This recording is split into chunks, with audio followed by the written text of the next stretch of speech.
Baik, kita masuk ke materi selanjutnya. Itu ada instruksi baru. Itu ada divu dan divd atau kepanjangan dari differentiate up dan differentiate down. Nah, jadi cara kerjanya tuh gimana? Langsung aja ya. Nah, jadi tetap kita masukin PB start, sorry, alamat PB kita anggap PB1.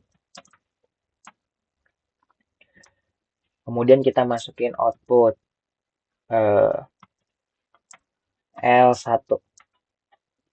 Nah, sebenarnya ada dua cara untuk memanggil instruksi tersebut. Namun cara gampangnya, jadi ini itu sama aja guys. Jadi dia ada menggunakan, semisal kita pengen gunain instruksi ya. Nah, jadi kalau kita pengen gunain instruction, kita pencet shortcut I, terus kita masukin itu kalau kita pengennya deep up, kita ketik deep divu spasi, misal kita pengen alamat dari 03, 0.03, enter, jadi. Nah, di sini kita bisa gunain 0.03. Nah, itu ada dua cara. Nah, ini cara yang pertama ya. Kita manggil instruction. Tapi ada yang namanya cara yang lebih praktis lagi. Jadi kita bisa hapus dulu.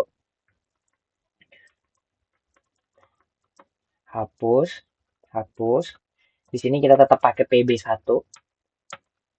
Nah, di sini kita bisa klik kanan, pilih tombol yang pengen kita rubah menjadi deep up atau deep down tersebut, klik kanan, cari differentiate.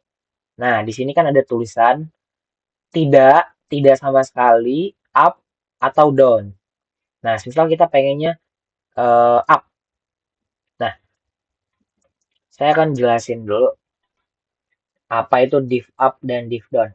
Nah, sebenarnya untuk di PLC dasar ini kalian tuh harap cuman fokus ke div down aja sih. Jadi tapi ini sebagai materi awal juga sebelum kita lanjut ke PLC lanjutnya. Karena ini bakal banyak dipakai ketika kita udah main data memori. Nah, fungsinya tuh buat apa? Nah, fungsi dari div up itu sendiri eh itu artinya tuh tombolnya tuh cuman on satu scan cycle aja. Jadi cuman satu cycle aja nyala. Fungsinya tuh buat cuman satu cycle aja. Nah, ngelihatnya tuh gimana? Kita perlu yang namanya dikunci.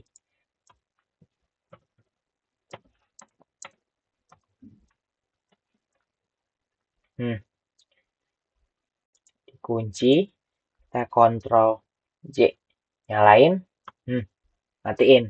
Nah, fungsinya tuh buat satu kali cycle aja gitu. Jadi kalau kita pencet, ya udah cuma satu kali aja.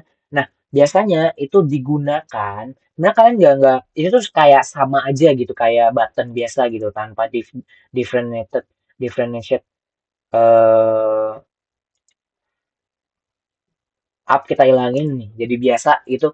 Nah, sebenarnya sama aja. Kalian bisa ibaratnya bisa kalian skip aja deh yang ini kalau kalian emang pengen skip. Nah, fungsinya kalau yang different method up itu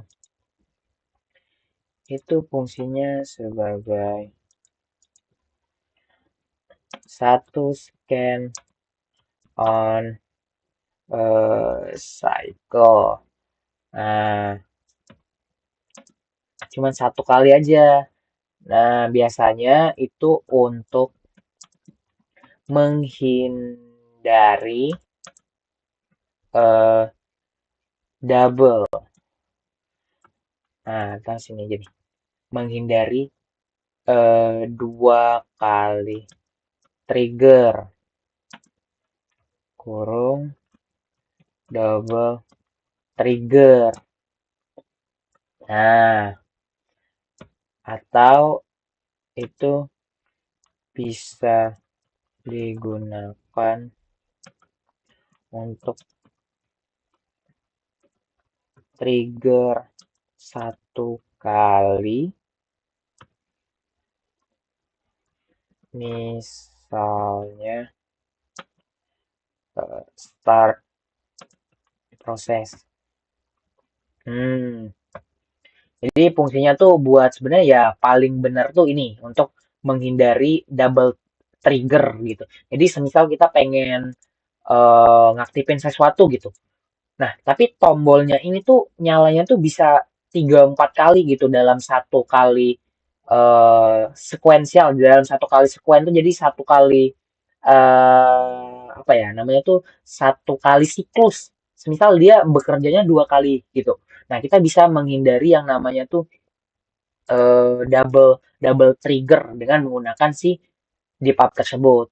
Nah, tapi yang sekarang yang mungkin kerasa bedanya itu apabila kita menggunakan yang namanya diff down. Nah, differentiate down. Nah, caranya sama. Kalau kita pengen pakai uh, instruction, kita pencetnya di sini diff D. Masukin semisal 0.01. Nah, ini buat pakai instruction, tapi buat cara lebih gampang lagi gitu. Kita kan udah yang namanya udah pakai yang sat-set aja. Di sini ada klik kanan sama differentiate down. Nah, di sini kita lihat anak kontak NO-nya ini itu bakal berbentuk tambahan. Jadi ada tambahan panah arah ke bawah. Artinya ini normally open atau tombol atau button yang udah kita tambahin fungsi sebagai diff down. Fungsinya tuh buat apa? Nah, fungsi dari diff down itu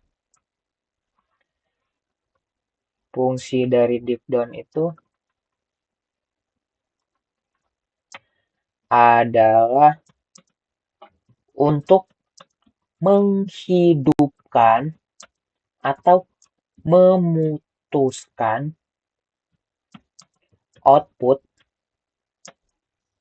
ketika tombol telah ditekan. Nah, jadi dia bakal aktif apabila, jadi kalau normally open biasa nih, kalau kita biasa ya, sebenarnya kalau kita pencet buttonnya, lampu langsung nyala. Nah, tapi kalau kita pakai yang namanya differentiate down itu, si output bakal nyala apabila kita pencet tombolnya, kita lepas, baru dia bakal nyala. Jadi nyalanya itu ketika button selesai di rilis atau selesai kita tekan. Nah, contohnya kita langsung aja nih, bikin. Kita pencet, kita hidupin. Nih, di sini kan kita dilihat dia udah nyala nih, tapi si output belum nyala nih. Nah, belum nyala kan? Nah, di sini kita menggunakan differentiate down. Jadi, dia bakal aktif apabila kita rilis tombolnya. Ketika kita udah hidupin, berarti kita rilis. Nah, output menyala. Nah, fungsinya tuh biasanya kalau di industri itu bisa sebagai kayak end sensor gitu. Jadi dia sebagai counting juga, counting dari siklus. Jadi dia buat eh, ngitung barang, ngitung barang juga bisa. Jadi ketika semisal di industri ada mesin conveyor gitu, terus diakhiri dengan ketika dia pengen masuk ke suatu rak gitu. Nah, ketika dia kedetek suatu sensor atau kita bisa sebut dengan end sensor. Nah, ini buat matiin semua rangkaian di atas supaya nanti bakal ada siklus yang kedua gitu. Jadi maksudnya dia siklusnya bakal tetap lanjut gitu, looping atau bahasanya. Nah, oke, udah. Sekarang kita kasih contoh, semisal gini. Hidupkan satu buah lampu menggunakan satu push button apabila push button dilepas, lampu tetap menyala. Dan jika kita pencet push button 2 dan jika kita pencet push button 2, lampu akan mati ketika button 2 selesai dirilis. Nah, kita breakdown satu-satu. Hidupkan satu buah lampu menggunakan satu buah push button. Nah, berarti logikanya kalau kita mau ngehidupin berarti kita butuhnya apa? NO di sini. Masukin alamat dari input yang digunakan. Misal PB1. Kita lihat lagi. Menghidupkan satu buah lampu menggunakan satu push button. Push button udah ada, berarti kita narik lampu nih. Masukin alamatnya lampu. Lampu 1. Kemudian kita lihat lagi. Apabila push button 1 dilepas, lampu tetap menyala. Nah, berarti dia pakai istilah yang namanya itu dikunci, interlock. Kita pasang interlock di sini. Nah, kita pasang interlock di sini. Kemudian, dan jika kita pencet push button 2, lampu akan mati ketika button 2 selesai dirilis. Berarti kita butuh tombol stop gitu buat matiin lampu. Jadi, buat matiin, berarti kita butuhnya NO apa NC nih? NC dong. Nih, masukin alamatnya. PB2. Nah, kita lihat lagi di sini. Lampu akan mati ketika button 2 selesai dirilis. Nah, itu syarat dari si div down. Kita pasang, kita kasih div down, kita simulasiin. Nah, jika button 1 kita pencet, lampu 1 menyala. Kita lepas, lampu 1 tetap menyala. Kita cek, benar apa enggak nih? Hidup satu buah lampu menggunakan satu buah push button, apabila push button 1 dilepas, lampu tetap menyala. Udah benar. Jika kita pencet push button 2, lampu akan mati ketika button 2 selesai dirilis.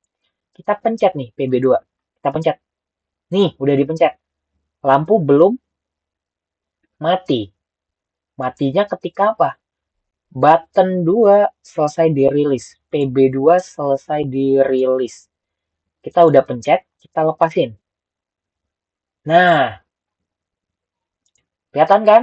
Fungsi dari div down itu. Mungkin sekian.